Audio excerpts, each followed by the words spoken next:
Et merci d'être venu, d'être patient comme vous l'êtes. 4 conférenciers, c'est pas facile à digérer. Hein. D'accord. Le Verseau et Uranus, c'est un sujet qui m'a toujours passionné. Et lorsque je remonte 37 ans en arrière, et pour les astrologues ça veut dire quelque chose, 37 ans c'est le retour des nébulaires, eh bien je me retrouve donc à cette période de ma vie où un grand changement s'est produit puisque j'étais musicien, passionné de musique, bourlinguant à droite à gauche, vivant vraiment la vie de musicien telle que je l'avais rêvé, c'est-à-dire très insouciante, mais magnifique tout de même, avec des gens intéressants toujours à rencontrer. Et puis, un événement dans ma vie, du point de vue affectif, fait que je me suis retrouvé chez maman. Instant de réflexion, effectivement, très important. Pourquoi en suis-je là? Et comme par hasard, ma sœur connaissait quelqu'un qui lui avait fait son thème. Et lorsque j'ai lu très brièvement son thème, je me suis dit, tiens, il y a quelque chose vraiment de troublant, parce que comment ça se fait qu'il y a tellement de choses qui lui correspondent vraiment. Et comme je m'étais toujours intéressé aux signes, et du point de vue symbolique, bien sûr, et un petit peu horoscopique, il faut le dire, là, j'avais vraiment une preuve tangible de la valeur de l'astrologie. Et immédiatement, je me suis mis à prendre les livres, justement, que comme par hasard, l'ami de ma sœur n'en voulait plus. Elle disait non, c'est trop compliqué pour moi, je les donne à ton frère, il en fait ce qu'il en veut.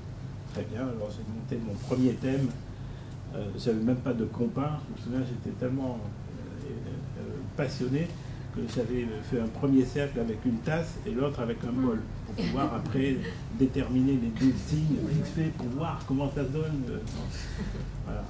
Avec l'aide d'un premier livre de Barbeau, que tout le monde connaissait à l'époque. Mais une fois que j'avais monté ce thème, ça ne disait pas grand-chose. Sauf qu'effectivement, je voyais qu'il y avait quelque chose de cohérent. Mais mon vieux rêve de réussite dans la musique s'évaporait complètement. Apparemment, j'étais fait pour autre chose, et apparemment aussi pour faire de l'astrologie. Donc je me suis dit, bon, je vais essayer de creuser tout ça. Et je suis allé dans une librairie. Et dans cette librairie, ésotérique à l'époque, il y avait beaucoup d'ésotérisme, mais il y avait un grand rayon d'astrologie, de livres d'astrologie. J'ai vu qu'il y avait beaucoup de choses techniques, beaucoup de choses aussi de vulgarisation de l'astrologie, mais il y avait tout en haut sur une étagère comme ça, ce livre de Charles Houga, Une astrologie pour l'ère du Verseau. Il clignotait comme ça, et bon, je le prends, je l'achète et je l'ai dévoré. Voilà. Alors, c'était vraiment, je tenais à vous le dire, parce que Charles Houga a été l'un de mes maîtres et peut-être même le premier et le seul. Parce qu'après, il y avait des gens que j'admire beaucoup, comme Dave Brouillard, comme comment s'appelle cette astrologue anglaise qu'on aime beaucoup, Liz Green, voilà. Hein. Mais Charles Houga, c'était quelque chose. Il parlait à mon cœur, il parlait à mon âme. Et je me suis dit, c'est vraiment étrange d'être à ce point touché vraiment par les propos de quelqu'un. Et puis, j'ai acheté aussi, à l'époque, L'ère du Verseau, de Paul Lecourt. Deuxième révélation, mais là, c'était pas lui qui me parlait, mais c'était par rapport au Verseau. Et d'ailleurs, ce signe-là, ce symbole de Ganymède, je l'ai repris pour l'association Jupiter, avec Daniel. On en a fait un petit peu le symbole des premiers cours d'astrologie que l'on faisait. Pourquoi? Parce qu'il symbolisait effectivement les champions qui versent l'eau de la connaissance. Hein, et cette eau de la connaissance qui nous appartient tous, justement, comme dit Rumi. Et on a été vraiment frappé à cette époque par l'ère du Verseau, parce que c'était l'un des premiers livres qui en parlait vraiment. Enfin, à l'époque, il y avait très peu de gens qui parlaient de l'ère du Verseau. C'était un peu une lubie. Mais il y avait, bien sûr, dans l'air, quelque chose qui était qui était important, qui couvait sous la cendre, on peut le dire. Et Charles Vouga, donc, a été mon inspirateur. Et pendant une dizaine d'années, j'ai enseigné, j'ai écrit des choses sur l'astrologie, des articles, j'ai donné aussi quelques cours, etc. Et puis un jour, mon premier livre est sorti. Et ma première réaction, ça a été d'envoyer un exemplaire à Germaine Ollet, sa compagne, qui avait pris la succession de tous ses écrits. Et ça a été formidable parce qu'elle m'a spontanément téléphoné pour me remercier et pour me dire que vraiment elle avait apprécié mon geste et que ça va être très intéressant, mon livre, bien bref, on a passé 2 ou 3 heures au téléphone et c'était très passionnant. Et puis des années ont passé et pendant ce temps-là, bien sûr, je continuais de m'intéresser à l'ère du Verseau et à son symbolisme et j'avais remarqué que dans le symbolisme du Verseau, on le voit ici à droite, ce sont 2 vagues parallèles hein, qui se suivent, alors que les énergies des poissons, ce sont 2 énergies qui finalement s'opposent hein, et qui signent bien la dualité de notre monde. Hein. La femme et l'homme, les riches, les pauvres. Vous voyez, voilà, tout le fonctionnement de notre société qui est basé sur cette notion de dualité. Alors qu'il n'y avait pas cette notion de dualité dans le Verseau, puisque c'était des énergies parallèles. Et finalement, si on prolonge à l'infini le signe du Verseau, c'est toujours 2 énergies parallèles, toujours. Donc on peut dire que les énergies féminines et masculines sont égales, alors que là, elles étaient opposées jusqu'à présent.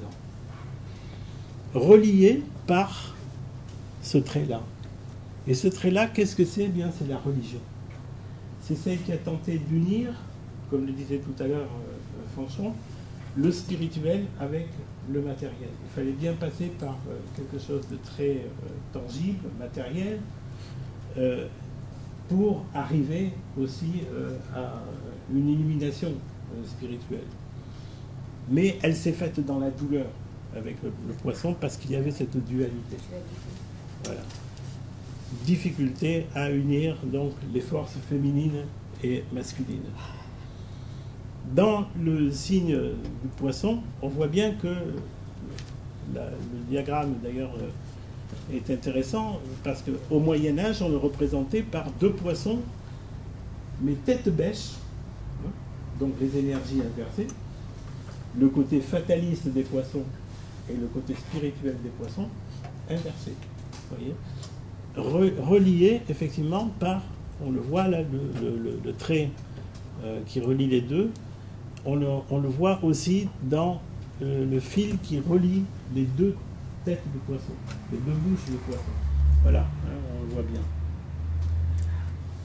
On le retrouve donc ici, tentant de relier désespérément 2 poissons qui nagent à contre-courant. Alors que dans le Verseau, eh bien, non seulement les énergies sont parallèles, mais le symbole d'Uranus lui-même, on retrouve exactement ce dessin-là dans le symbole d'Uranus. Et qu'est-ce qu'il y a, en fait, en plus? Si vous masquez les 2, vous reconnaissez le symbole d'une planète? La Terre. La Terre. La Terre et Vénus.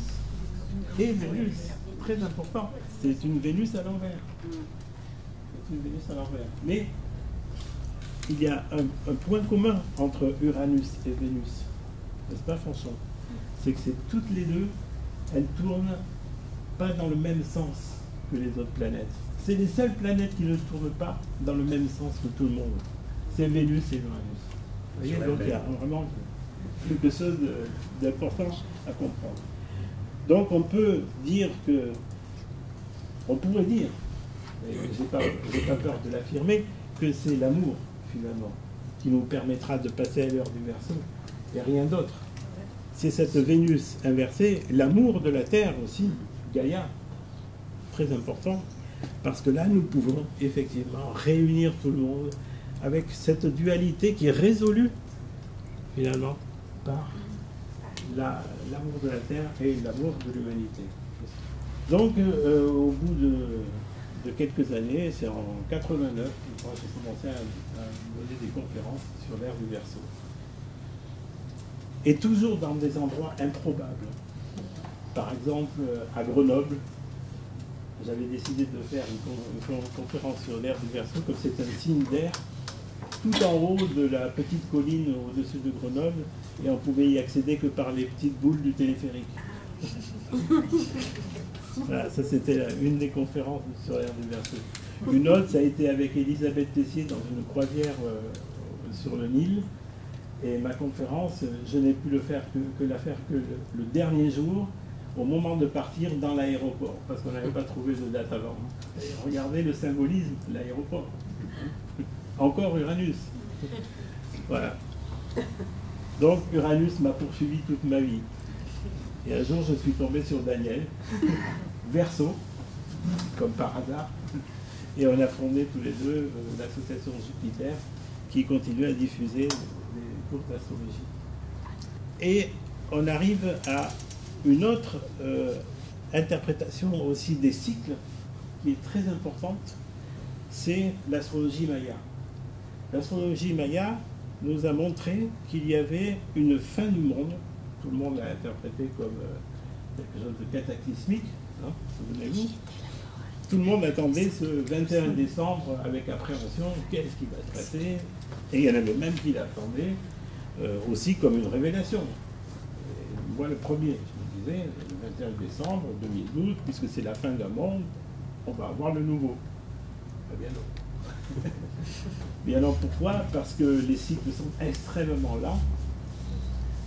Tout cela était très bien dit d'ailleurs dans l'interprétation qu'en a faite un certain Kalman, et qui a trouvé que cette pyramide de Bolong-Yute est vraiment symbolisait tous les mondes, des inframondes au supramonde, à travers des périodes de plus en plus rapides. C'est-à-dire qu'ici on a le sous-monde cellulaire, qui remonte vraiment à des milliers d'années. Après, on voit le mammalian, c'est underworld, ça je ne sais pas ce que c'est. Le familial, voilà, la famille, la tribu, la région, le national. Hein, les mammifères. Les mammifères, tout à fait. Les mammifères. Et après le familial, tribal. Voilà, tribal, régional, national, planétaire, la conscience planétaire, et c'est tout à fait ce qu'on a acquis justement avec les moyens de connaissance que nous avons depuis le 19e siècle, la conscience planétaire, la conscience galactique que nous appréhendons de plus en plus, et puis la conscience finalement de l'univers, et que nous commençons à peine à entrevoir. Voilà, on a conscience qu'on est relié au tout.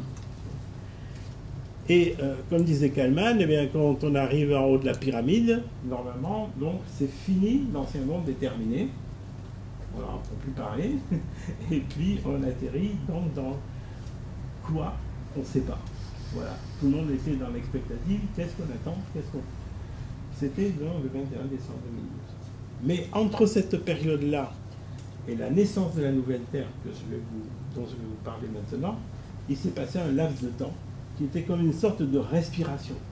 Hein, une respiration du monde, qui a été l'année 2013, qui a été terrible. Je ne sais pas si vous vous souvenez, énergétiquement, ceux qui l'ont vécu, on a été très secoués, et surtout les consciences éveillées, parce que justement, il y avait des choses énormes à dépasser. Il fallait qu'on se mette au niveau, et ce n'était pas facile.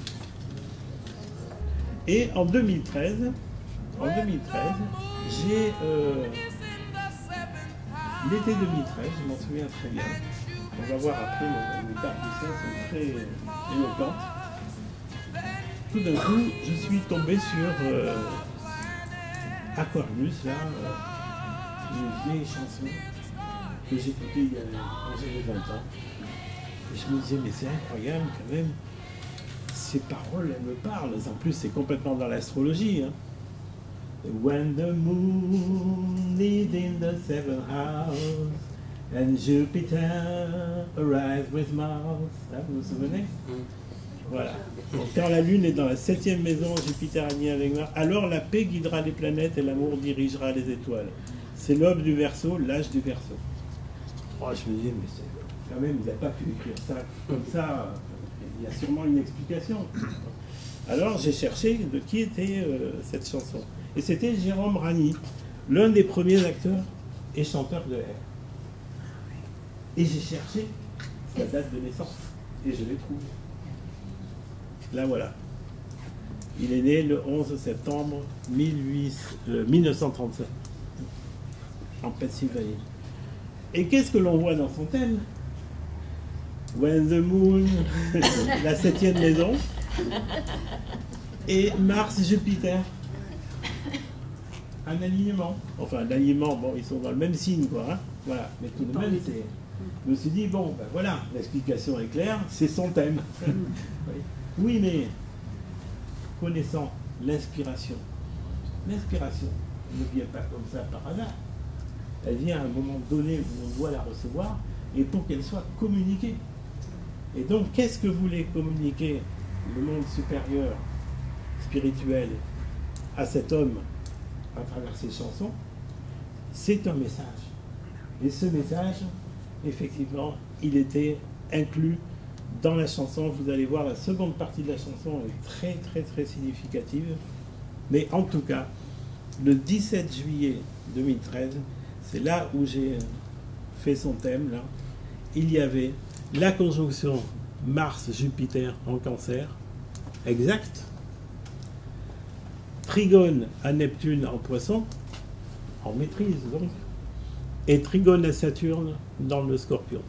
Au nœud nord en plus. Donc ça veut dire que c'était vraiment prévu en 2013 pour quelque chose de significatif pour l'humanité. Ce grand triangle d'eau n'était pas perceptible par tout le monde, parce qu'un triangle de feu, on le sait, ça remue des choses vraiment très fortes, c'est visible. Un triangle en signe de terre, ça assoit les choses, ça protège, ça bâtit, etc. Mais un triangle d'eau, ça agit au niveau surtout d'inconscient, de l'inconscient. Et donc ce n'était pas dans l'ordre du visible, mais ça marchait très bien. Et le 22 juillet de la même année, 2013, Mars était en conjonction exacte avec Jupiter à 5,50 degrés exact du Cancer. Et la Lune est dans la 7e maison. Alors, vous me direz, Mars-Jupiter, il y en a tout le temps. Oui, c'est vrai. C'est tous les 2 ans, 3 mois. Hein. Mais, si on veut qu'elle puisse faire partie d'un triangle d'eau avec ces 2 planètes, alors là, on peut toujours s'accrocher, on peut toujours remonter dans le temps. C'est exceptionnel.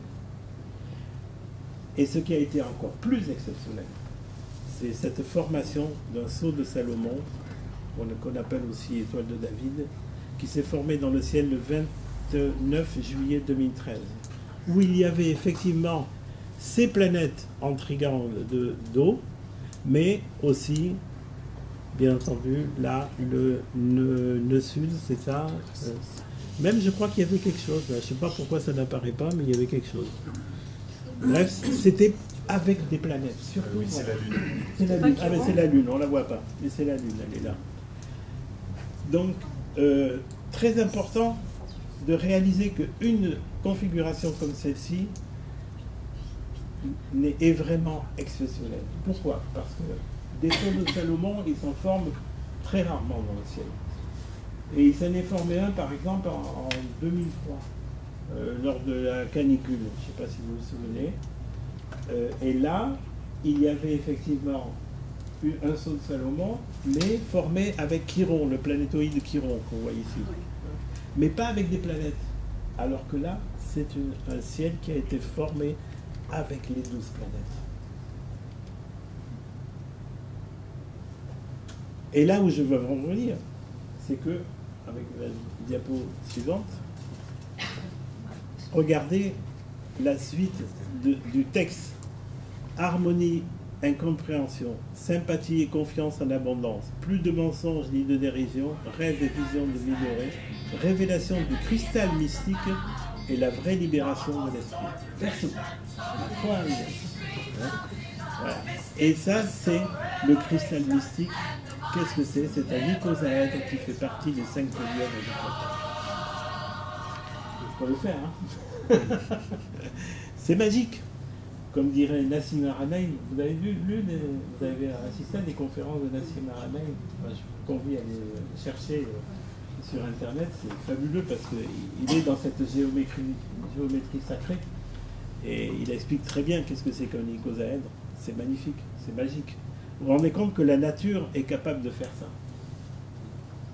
La vie qui est vraiment dans ce développement des structures de l'atome, grâce au nombre d'or, arrive à faire des pierres précieuses comme cela. Parce que ça, ce sont vraiment des pierres précieuses. Plus précieuses que les pierres précieuses que, mesdames, vous avez à vos bagues ou à vos colliers. Voilà, donc, regardez la configuration cristal mystique et qui est dite dans la chanson Révélation du cristal mystique. Parce que qu'est-ce que c'est que la révélation du cristal mystique? C'est la révélation que nous vivons tous pendant cette période d'apocalypse, qui signifie d'ailleurs révélation, et qui nous montre que la vie, quelles que soient nos croyances, quelles que soient nos appartenances religieuses, raciales ou quoi que ce soit, nous fait des cadeaux tout le temps. Et la révélation du cristal mystique, c'est cette harmonie que nous devons retrouver en nous-mêmes. Cette harmonie que nous devons retrouver. J'ai bien dit parce que si on la cherche, on ne la trouve pas. Mais retrouver pourquoi? Parce que nous l'avons déjà en nous. Cette harmonie. Et on est convié avec l'ère du Verseau, justement, à retrouver notre vraie nature qui est l'être essentiel que nous sommes, notre âme, si on veut lui donner un nom, et qui n'a rien à voir avec la personnalité ni avec ce qu'on est comme représentation de nous-mêmes physiquement ou mentalement ou même psychiquement. Voilà, donc la révélation du cristal mystique qui est marquée dans cette date-là du 29 juillet 2013, pour moi, c'est vraiment la naissance de la nouvelle Terre. Or, dernièrement, je visionne un film qui s'appelle « Évolution de la conscience, de la lumière à la matière ». Et qu'est-ce que je vois? Au cours du film, comme ça, je m'arrête sur des images et je dis « mais c'est pas possible ». L'un des scientifiques parle d'un gigantesque trou noir d'une masse équivalente de 4 millions de fois notre Soleil, imaginez,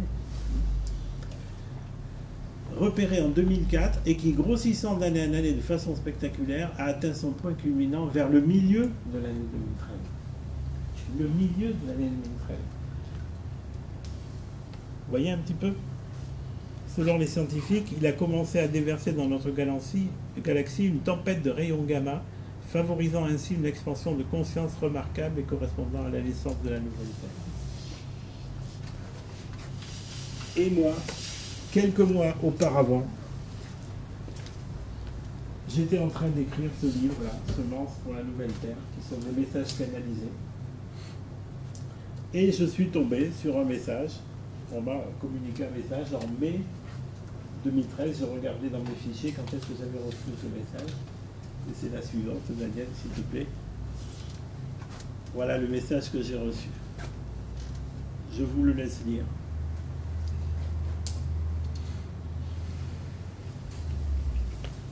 C'est grand. Vous ne le voyez pas? Attendez, je vais vous le lire. Tu veux le faire défiler? Oui, là.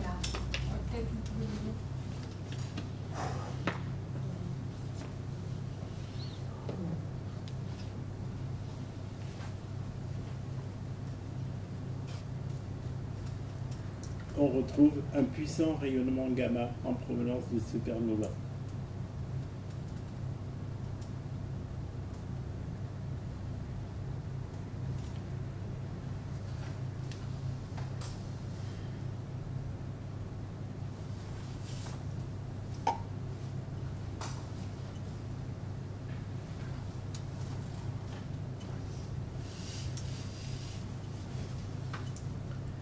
une véritable renaissance.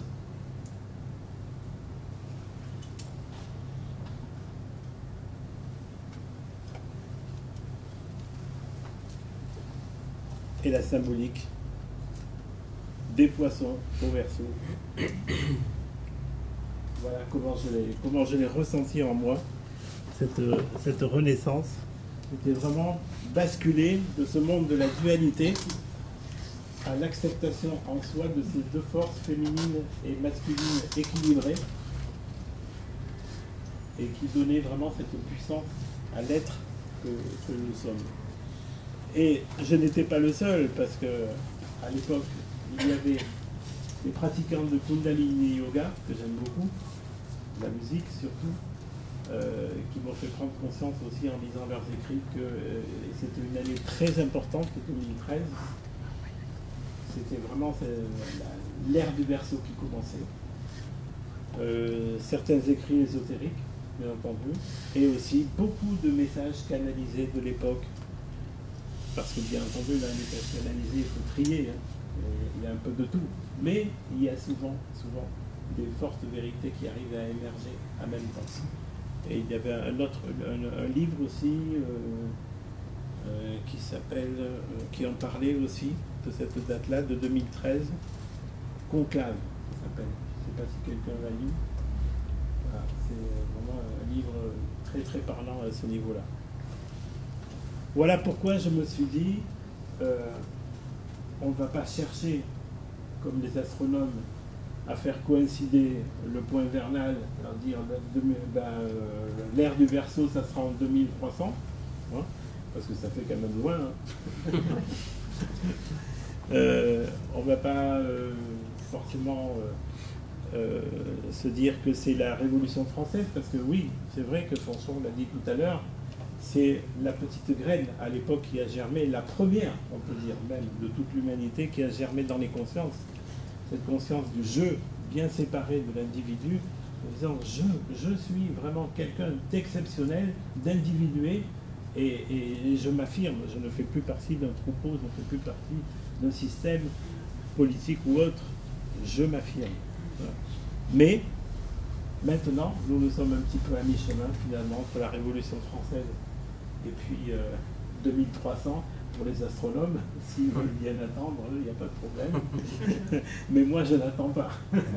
J'ai décidé, comme beaucoup de gens, de faire partie de l'ère du Verseau et d'être aussi l'une des personnes qui en parle avec cette conviction que nous sommes déjà entrés dans cette ère-là. Voilà. C'est vrai que c'est difficile, comme disait François tout à l'heure, parce que, en tant que pionnier, on peut dire, hein, on essuie un petit peu les plâtres. Hein, voilà, on n'a pas beaucoup de succès. Mais bon, voilà, du moment qu'on n'en cherche pas, je crois que ça se passe comme ça. On fait partie de ces maillons de la chaîne, et on fait partie aussi de ceux qui sèment des graines qu'on ne verra peut-être pas pousser, mais c'est pas grave, on s'en fout, on les a semées. Voilà. C'est pour ça que j'ai écrit Semence pour la Nouvelle Terre, qui m'a été inspiré de cette manière. Et pour terminer, je voudrais revenir justement à Charles Bouga et dire que toujours Uranus a été sur ma route, comme beaucoup d'autres, puisqu'il est là pour nous éveiller, il est là pour nous faire prendre conscience lorsqu'on dort un peu trop, ou qu'on s'attarde un peu trop sur les choses, lorsqu'on se décourage. Uranus est là pour nous dire « Eh hop, réveille-toi, c'est le présent ». Et le présent, c'est aujourd'hui et maintenant. C'est ici et maintenant. Donc, voilà. Il faut réactualiser, hop, ça y est. Et j'avais écrit un livre qui s'appelait L'ère du Verseau. L'ère du Verseau. Et puis, je ne trouvais pas, j'avais demandé à mon ami Pierre Lassalle à l'époque de le présenter aux éditions canadiennes, là, je ne sais plus comment ça s'appelle. Ariane. Maintenant, enfin, c'est pas grave. Et il m'avait dit, écoute, je suis désolé, je leur ai demandé, mais bon, ça les intéresse pas, pour eux c'est abstrait, tout ça, l'ère du Verseau. Bon. Alors j'étais un petit peu découragé. Et puis un jour, je reçois un coup de fil d'une jeune femme qui travaillait aux éditions du Rocher. Et qui me dit, voilà, je m'occupe maintenant de la section astrologie des éditions du Rocher. Et il se trouve que, comme Germaine Ollet est morte, j'ai trouvé ça dans sa bibliothèque, j'ai trouvé un de vos livres. Et c'est pour ça que je vous appelle, pour vous demander si quelque part vous n'aurez pas... Qu'est-ce que vous faites? Je ne vous connais pas vraiment. Est-ce que vous avez un nouvel ouvrage en ce moment? Je dis, ben oui, justement, j'ai un ouvrage que j'ai écrit, ça s'appelle L'ère du Verseau. On peut en discuter. On dit, d'accord, on se voit, je viens chez vous.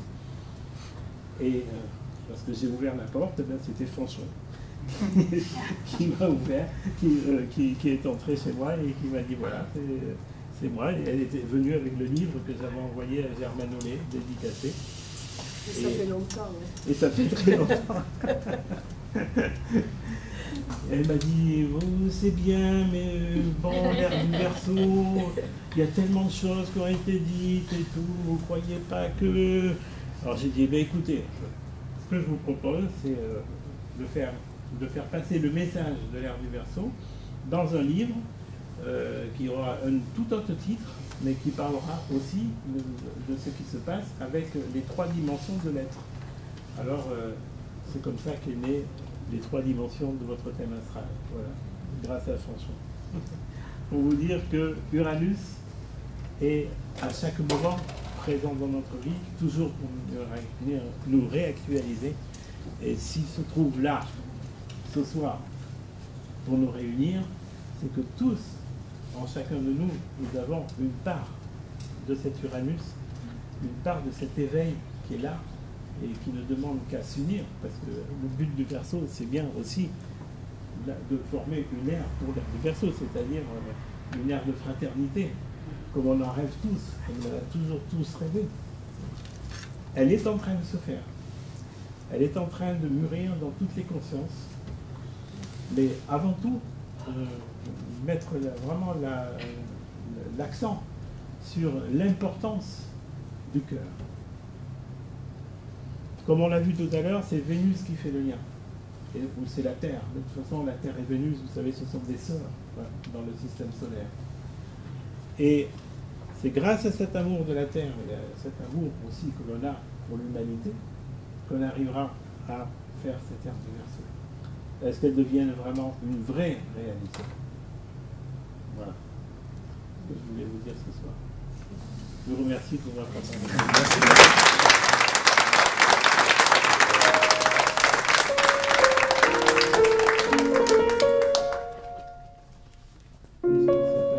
Un autre Verseau, plus que Verseau, qui a 6 planètes, c'est ça, en Verseau? Oui, 6 planètes en Verseau. Et que je viens de rencontrer, c'est magnifique, parce que tout à l'heure, je rendais hommage à Charles Bouga, il m'a dit, et il va vous le dire, que lui aussi, ça a été sa révélation.